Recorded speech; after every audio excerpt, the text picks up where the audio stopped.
आज आपण हलवा मासा तसेच त्याची गाबोळी कशी फ्राय करायची ते पाहणार आहोत. तर त्याचं साहित्य आपण पाहूया.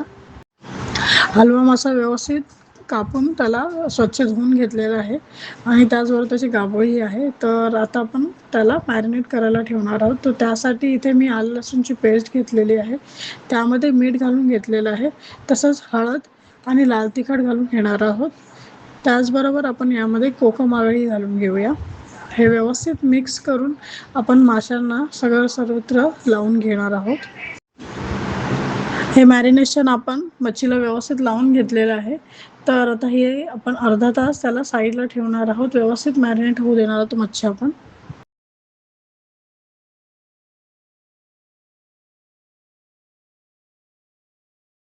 तळण्यासाठी इथे मी रवा, तांदळाचं पीठ, बेसन, मीठ, लाल तिखट, हळद घेतलेलं आहे. तर हे व्यवस्थित मिक्स करून घेणार आहोत आपण.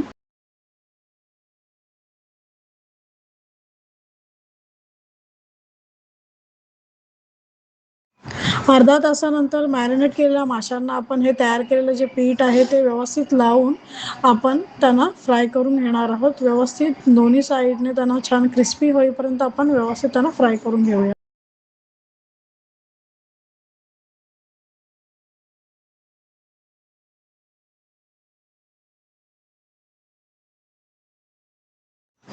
अशा प्रकारे हलवा मासा व गाभोळी आपण व्यवस्थित तळून घेतलेली आहे.